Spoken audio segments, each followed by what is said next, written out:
अस्सलाम वालेकुम नाज़रीन, आप देख रहे हैं ZH एंटरटेनमेंट में हूँ ज़हीर अहमद। नाज़रीन, फिल्म के बिज़नेस के जो भांडे थे वो फूटना शुरू हो गए हैं। उसके ऊपर क्वेश्चन उठना शुरू हो गए हैं, जो झूठा मूठा बिज़नेस बताया जाता है।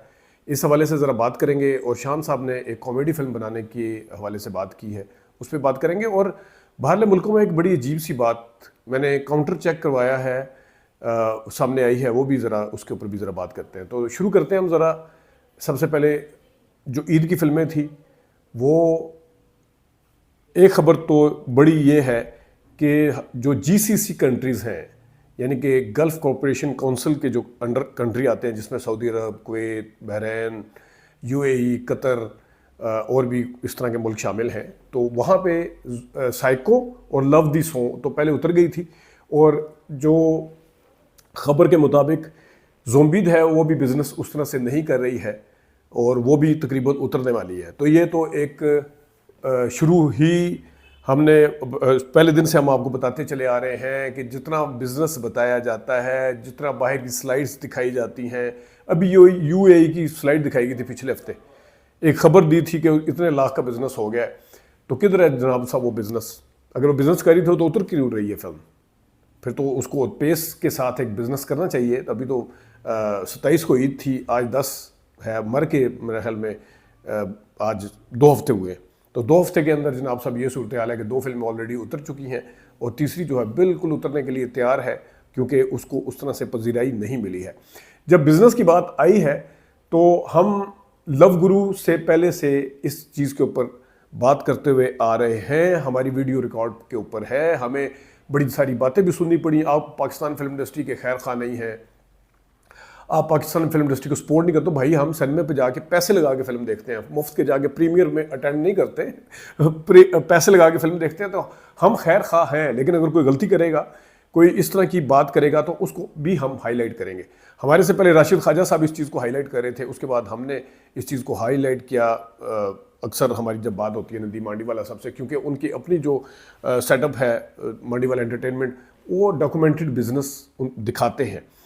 तो जब यहाँ पे बड़े बड़े नंबर दिखाए गए लव गुरु के भी, फिर आग लगे बस्ती में, और अब ये इंतहा होगी इसकी। बिल्कुल ही कम शोज़ के साथ हमने पूरी डिटेल वीडियो बनाई थी कि थोड़े शोज़ के साथ आग लगे बस्ती का नंबर काटा हुआ है। मतलब है 40 के मुकाबले में 20 शो और बिजनेस डबल, मतलब 50 के मुकाबले में 25 शो और बिजनेस आग लगे बस्ती से डबल। कौन सी ऐसी गिदड़ सिंगी है जो हम पहले बात कर चुके हैं इसके ऊपर खैर डिटेल से।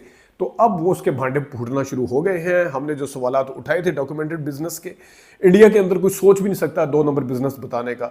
वहाँ पे फिल्म फ्लॉप है, फिल्म हिट है, दूध का दूध और पानी का पानी। हफ्ते बाद, 10 दिन बाद, बल्कि अगले दिन सामने आ जाता है कि पहला दिन इतना गुजरा, दूसरा दिन इतना गुजरा। तो हफ्ते बाद सारा कुछ पता चल जाता है कि कोई अब लव दिसो वालों का बिजनेस नहीं आ रहा सामने। साइको का लोकल बिजनेस अभी तक सामने नहीं आया।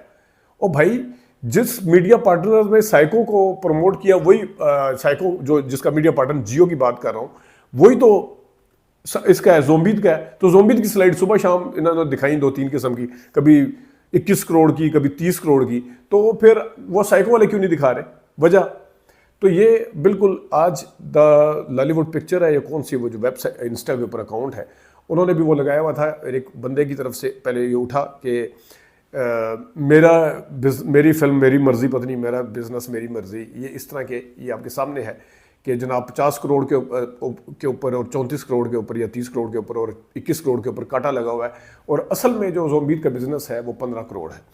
अब मैं ये नहीं कहता कि ये सच कह रहे हैं, क्योंकि अगर इन्होंने कहाँ से लिया है, डॉक्यूमेंटेड है, सिनेमा से लिया है, इसके ऊपर मेरा सवाल है कि 15 करोड़ है या नहीं है। हो सकता है ज़्यादा हो सकता कम हो, क्योंकि ब्लैक एंड वाइट में तो इनके पास भी कोई चीज़ नहीं। ये भी तो जिस तरह वो क्लेम कर रहे हैं, इसी तरह इन्होंने क्लेम किया है, मैं ये नहीं कहता। लेकिन असल ये है कि जब इन्होंने 15 करोड़ बता दिया है, तो जो 34 करोड़ का क्लेम कर रहे हैं, 30 करोड़ का वो ला के दिखा दें। आपके सामने दिखाया ना मैंने, लेजेंड ऑफ बॉला जट का बिजनेस डॉक्यूमेंटेड, तीफा इंटरबल का बिजनेस आपको दिखाया ना, डॉक्यूमेंटेड। 71 सन में, 62 सन में, जितने सिनेमाओं पे वो लगी, दीमक का बिजनेस आपको दिखाया ना डॉक्यूमेंटेड। तो क्यों लव गुरु का बिजनेस सामने नहीं आया डॉक्यूमेंटेड? इनके ऊपर अब इल्ज़ाम लग गया ना। पहले तो सिर्फ हम सवाल उठा रहे थे, हम तो खैर खा थे ही नहीं। अब ये बातें होना शुरू हो गई हैं। और मैं बड़ी मज़े की बात आपको बताऊं, बहुत बड़े हीरो हैं कराची के, फाद मुस्तफ़ा के अलावा वही सुपर हिट हैं। वो आप समझ गए होंगे कौन है। तो उन्होंने भी सवाल उठाया बिजनेस के ऊपर, हालांकि वो उनकी अपनी फिल्म के हवाले से भी सवाल उठते थे। तो उन्होंने भी सवाल उठाया कि जनाब ये बिज़नेस इतना नहीं है जितना दिखाया जा रहा है ज़ोंबीद का। तो जनाब ये है असल जो मैं आपको समझाना चाह रहा था कि आप झूठ के कोई पाँव नहीं होते हैं, और ना ही उसका वो होता है कि आप बोलते जाएं और जनाब इतना बिजनेस दिखा दें, इतना दिखा दें। रीज़न हमने आपके सामने रखी थी। अब जब ये बातें होना शुरू हो गई हैं, तो अगर the legend of Maula Jatt का बिजनेस सामने आ सकता है, अगर डॉक्यूमेंटेड बिजनेस दीमक का और थीफ एंड ट्रबल का सामने आ सकता है, तो फिर ये कोई मुकद्दस गाय है कि ये बिजनेस सामने लाएंगे? ये कौन सी वो चीज़ है कि जनाब इसमें कौन सा पर्दा है, क्या चीज़ ऐसी माने है कि जनाब आप बिजनेस सामने नहीं ला के रख सकते? तो मेरा ये सवाल था पहले दिन से। पिछले साल की लव गुरु की वीडियो उठा के देख लें, मेरे ऊपर हुमायूं सईद के फैंस ने चढ़ाई कर दी थी, आफाद मुस्तफ़ा के फैन चढ़ाई कर रहे हैं, और हम बिल्कुल सही साबित हुए हैं।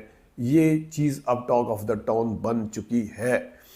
तो ये एक चीज़। दूसरा अजीब बात हमने एक जो नोट की है शान पे जाने से पहले, वो ये की है कि बाहरले मुल्कों में, एक कनाडा में और अमेरिका में मैंने काउंटर चेक करवाया है कि अगर आपकी फिल्म की बुकिंग एक बंदे की भी है, एक बंदे की भी फिल्म की बुकिंग है, तो फिल्म चलेगी।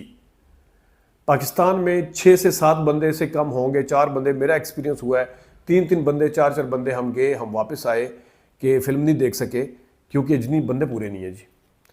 एक बंदे की बुकिंग, यानी कि जो दूसरे मुल्क हैं, वो आपके मुल्क की फिल्म के अंदर एक बंदा अगर देखने आ रहा है तो वो चलेगा। ये पहले मुझे एक अमेरिका से भाई साहब हैं हमारे, उन्होंने बताया, तो मैंने फिर काउंटर चेक करवाया। खुरम साहब हमारे कनाडा में होते हैं, उनसे भी, जो अमेरिका वाले, मेरा नाम मेरे जहन से निकल गया है, पिछले हफ्ते ही मेरी उनसे बात हो रही थी, तो मैंने हैरत का इजहार किया था क्या वाकई। अच्छा, उससे बड़ी बात क्या है, उससे बड़ी बात क्या है कि 2 बंदों ने बुकिंग करवाई हुई ऑनलाइन, अब वो बंदे नहीं पहुंचे, फिजिकली वो बंदे वहां पे नहीं पहुंचे हैं, फिल्म फिर भी चलेगी। ये उससे बड़ी हैरत की बात है। यहां वाले तो कहेंगे जी जनाब बुकिंग हुई भी है, ठीक है, बंदे तो है ही नहीं है, तो फिल्म चलाने का फायदा है, अल्लाह खैर सल्ला बंद करें जनाब, या कोई और फिल्म चला दें। लेकिन वहां पे ऐसा नहीं है कि फिजिकली आप नहीं भी पहुंचे फिर भी फिल्म चलेगी, और 2 बंदों के लिए चलेगी, एक बंदे के लिए भी चलेगी। ये है वहां पे SOP। हमारे यहाँ पे जनाब साहब ये किया जाता है ये। और दूसरा, आखिर में आते हैं ज़रा, शान साहब क्या एक खबर सामने आई कि वो फिल्म बना रहे हैं कॉमेडी, इंग्लिश में इंग्लिश के नाम से, और ये रिपोर्ट हुआ कि वो मीरा को रखेंगे। अब पहली बात तो ये है कि जब इंग्लिश की बात हो, और इंग्लिश की, वैसे तो इंग्लिश में इंग्लिश उधर भी बन चुकी हैं इंडिया में, वो इंग्लिश में इंग्लिश थी तो इंग्लिश में इंग्लिश कर दिया। लेकिन जहाँ मीरा की बात हो, तो मीरा की अंग्रेज़ी आपको पता है किस किस्म की है, तो वो ठट्ठे लगते हैं। तो मेरे ख्याल में उसी को बुनियाद बना के शायद इस प्लॉट को रखा गया। तो इसमें तो मीरा ही फिट होती है नगीने की तरह। और शान साहब के जहन में अगर यही चल रहा, कॉमेडी फिल्म होगी तो उसमें मीरा कॉमेडी करती हुई नजर आएंगी। तो मेरे ख्याल में ये स्ट्रेंथ, ये टॉपिक, इट साउंड्स गुड, मैं ये नहीं कहता, बहुत अच्छा टॉपिक है। लेकिन 2-3 चीज़ें हैं इसमें। एक तो यह है कि शान साहब अगर डायरेक्शन देंगे, तो मैं उनकी डायरेक्शन से इतना सहमत नहीं हूँ कि उन्होंने कोई अभी तक गुल खिलाए हैं बहुत बड़ा तीर मारा है, आपके सामने ही है सारा रिकॉर्ड पेपर पे। एक तो मेरा मशवरा है कि आप डायरेक्शन दे दें, आप खुद काम ना करें। उसकी वजह यह है कि जब खुद काम करेंगे, स्क्रिप्ट भी ऐसी तैसी फिर जाएगी। कॉमेडी आप वैसे नहीं कर सकते, ठीक है, वोटी लेके जानी में सैयद नूर साहब ने थोड़ी पंजाबी थी वो फिल्म, शायद इस वजह से। शान साहब की टाइमिंग इतनी अच्छी नहीं है कॉमेडी के हवाले से, ये बात माननी पड़ेगी। हैवी से हैवी करैक्टर कर लेते हैं, अच्छे करते हैं, एक्शन अच्छा करते हैं, बहुत अच्छे फनकार होंगे। लेकिन हर फनकार की जिस तरह एक लिमिट होती है, इसी तरह इनकी भी एक लिमिट है कि वो कॉमेडी उस तरह से नहीं कर सकते। तो दूसरा मेरा मशवरा ये है कि एक तो जिस जॉनरा की फिल्म बना रहे हैं उसमें आप फिट ही नहीं बैठते। दूसरा ये है कि एज ए डायरेक्टर जब आप फिल्म बनाते हैं तो एज एन एक्टर काम ना करें, आप पूरा फोकस अपने डायरेक्शन पे दें। और तीसरी बात, अभी आप कराची गए थे तो आपने कहा था कि मैं चाहूँ तो रोम कॉम फिल्में बना सकूँ, रोमांस और कॉमेडी वाली फिल्में, रोम कॉम फिल्में, तो आप मैं बना सकता हूँ। तो बहुत जल्दी, आपने महीना भी नहीं हुआ, अपनी बात का पास नहीं रखा और जनाब आप कॉमेडी फिल्म पे आ गए। मैं इसके खिलाफ नहीं हूँ, अगेन कह रहा हूँ, लेकिन बंदे को इतनी बातें उस हिसाब से नहीं करनी चाहिए जिसके ऊपर वो ज़्यादा देर तक अमल ना करता हुआ नजर आए या उसके ऊपर कायम ना रह सके। तो मेरे ख्याल में ये अच्छी बात है अगर उन्होंने अपने थोड़ी सी फिल्म के स्टाइल को चेंज किया है।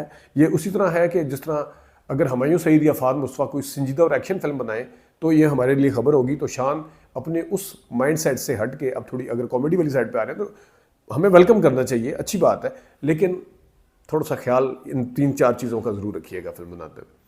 अपना ख्याल रखिएगा। अभी तक के लिए इतनी इजाज़त दीजिए। अल्लाह हाफ़िज़।